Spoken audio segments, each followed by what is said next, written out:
Merhaba arkadaşlar, kanalıma hoş geldiniz. Bugün iğne oyası eğitim serimizin 5. dersiyle karşınızdayım. Bu dersimizde sizlere fil dişi yani diğer adıyla kuyumcu kafesi tekniğinin yapımını adım adım göstereceğim. Bu eğitim serisini özellikle iğne oyasını yeni öğrenmek isteyenler ve tekniklerini geliştirmek isteyenler için hazırlıyorum. Önceki derslerimizde ip ekleme, zürafa başlangıcı, köşe dönme ve pırpır yapımını birlikte öğrendik. Eğer bu videoları henüz izlemediyseniz kanalımdan aratarak mutlaka izlemenizi tavsiye ediyorum. Çünkü tüm dersler birbirini tamamlayacak şekilde ilerliyor. Fil dişi ya da kuyumcu kafesi tekniği birçok iğne oyası modelinin temelini oluşturan önemli tekniklerden biridir. Bu videoda sadece nasıl yapıldığını değil, daha düzgün, eşit ve temiz görünmesi için dikkat etmemiz gereken püf noktaları da sizlerle paylaşacağım. Hazırsanız hiç vakit kaybetmeden ipimi göstermek istiyorum. İğnemi ve ipimi göstermek istiyorum. Daha sonra yapımına geçmek istiyorum. Şöyle 4 katlı suni ipek ip kullanıyorum. Markasını ve numarasını da göstereyim. Şöyle kullandığım iğneyi de göstermek istiyorum hemen. 24 numara ucu küt iğne kullanıyorum. Özellikle zürafa yapımında gerçekten işimi kolaylaştırıyor. Ben genel olarak da bu iğneyi kullanıyorum her modelimde. Her işlemimde bu iğneyi kullanıyorum. Elim alışkın olduğu için. Ama sizin eliniz hangi iğneye alışkınsa o iğneyle devam edebilirsiniz. Deneme amaçlı alıp kullanabilirsiniz ama küçük bir iğne. Bunu da belirtmek istiyorum. Şimdi hemen vakit kaybetmeden göstermek istiyorum. Fil dişi yapımına geçelim. Şimdi ilk olarak şöyle baş tarafa bir düğüm atacağım. İğnemi zürafamdan geçiriyorum. Bu ipimin ucu iğnemin üzerinde olacak. Şöyle elimle tutuyorum ve iğneme takılı olan ipi de iğnemin altından bir defa doluyorum ve ilk düğümümü atıyorum buraya. Şimdi bir tane zürafa yapacağım. Hemen yandaki zürafaya geçerek ipim her zaman üstte kalacak. İğneme takılı olan ipi de alttan geçiriyorum ve düğümümü sıkıyorum. Bir tane zürafa oluşturduk. Şimdi zürafamın içerisine geri dönüyorum. Bunun için iğnemi zürafamdan geçiriyorum. Yavaş ve detaylı anlatmaya çalışacağım. Umarım anlaşılır olur. İğnemi zürafamdan geçirdim ve sağ tarafta kalan ipimi tekrar iğnemin üzerine alıyorum ve iğneme takılı olan ipi de ikili olan ipimi de iğnemin altından bir defa doluyorum ve çekiyorum. Şöyle elimle de tutarak düzeltiyorum ki ipim düğüm olmasın. Bu şekilde tam orta kısma gelecek şekilde ayarladım. Şöyle tutuyorum ve iğnemi düz bir şekilde çekiyorum. Şimdi yandaki zürafaya şöyle yandaki zürafadan iğnemi geçiriyorum. Bu ipim yine iğnemin üzerinde. Her zaman iğnemizin üzerinde olacak bu ip. İkili olan ipimi de iğneme takılı olan ipimi de iğnemin altından geçiriyorum bir defa ve şöyle düzelterek dikkatli şekilde ipimi düğüm yapmadan düğümümü sıkıyorum. Tekrar yandaki zürafaya geçerek bir zürafa yapacağım. Devam ediyorum, göstereceğim yine. Yandaki zürafaya iğnemi geçirdim. Bu ipim yine üstte. İğneme takılı olan ipi de alttan bir kere doluyorum ve çekiyorum. Şöyle elimizle düzeltelim. Düğüm olmasın. Ayarladıktan sonra düğümümü sıkıyorum elimle böyle tutarak. Şimdi bu zürafamdan iğnemi geçiriyorum. Sağda kalan ipimi tekrar iğnemin üzerine alıyorum. İğneme takılı olan ipi de iğnemin altından bir defa doluyorum ve düğümümü tutarak sıkıyorum.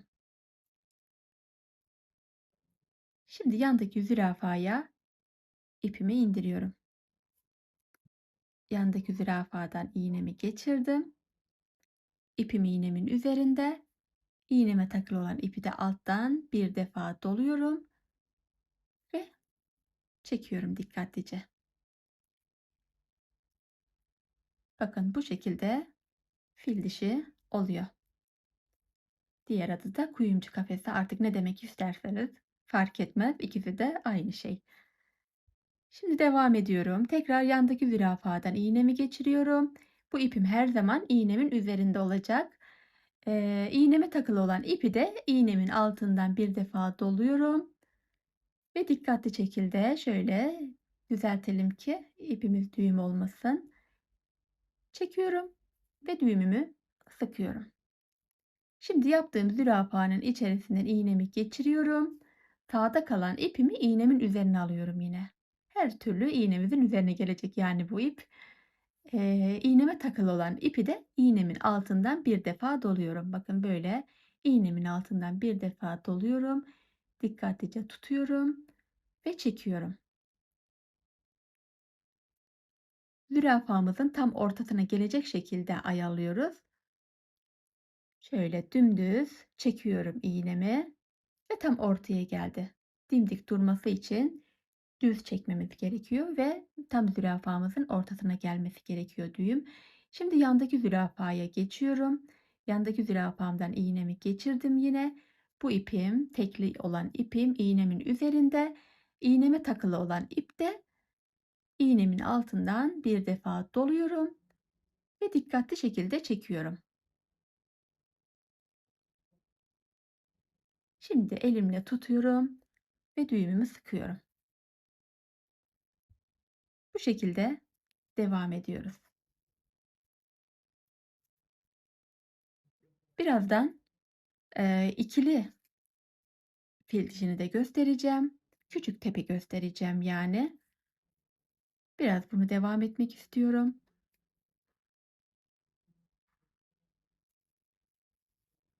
Bir zürafa yapıyorum.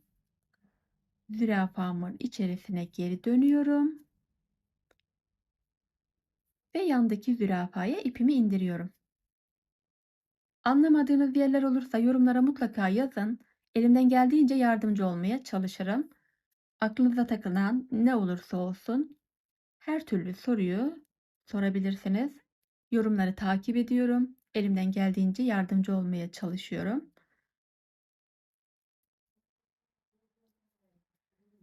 Bakın arkadaşlar bu şekilde fil dişini devam ediyoruz. Zürafamı da bir tık büyük çalıştım ki daha detaylı, daha anlaşılır görünsün diye. Ben biraz daha su yolunu devam etmek istiyorum. Daha sonra ikili küçük tepeyi göstereceğim. Hemen tamamlayıp geliyorum ben. Evet arkadaşlar şöyle birkaç tane daha yaptım, hazırladım. Şimdi ikili olarak göstereceğim. Yani 200 zürafa üzerine fil dişi yapacağım. Küçük tepeler yapacağım yani. Bunun için yandaki zürafaya geçiyorum. Şöyle iğnemi geçiriyorum. İpim üstte kalacak. Tekli ipim, ikili ipimi de iğnemin altından geçiriyorum. Zürafamı yapıyorum. Aynı şekilde yandaki zürafaya geçerek ikincisini yapıyorum. Bu şekilde iki zürafa yaptıktan sonra ipimi geriye alacağım şimdi. Bu ilk yaptığım zürafanın içerisine şöyle iğnemi geçiriyorum. Bu tekli ipimi iğnemin üzerine alıyorum ve ikili olan ipimi de iğnemin altından geçiriyorum ve düğümümü sıkmadan önce şöyle eee, rahat bir şekilde bırakıyorum. Çok germeyelim ipimizi. Bu şekilde ayarladıktan sonra düğümümü sıktım. Şimdi yandaki zürafaya geçeceğim. Yandaki alttaki zürafadan şöyle iğnemi geçiriyorum. İpim üstte kalacak. İğneme takılı olan ikili ipimi de iğnemin altından bir defa doluyorum ve buraya bir zürafa yapıyorum bu şekilde. Şimdi yapmış olduğum zürafanın içerisinden iğnemi geçiriyorum. Tekli ipimi tekrar iğnemin üzerine alıyorum. İğneme takılı olan ipi de iğnemin altından geçiriyorum ve düğümümü sıkıyorum. İğnemi düz bir şekilde, ipimi düz bir şekilde çekerek düğümümü sıkıyorum ve yandaki zürafadan iğnemi geçiriyorum.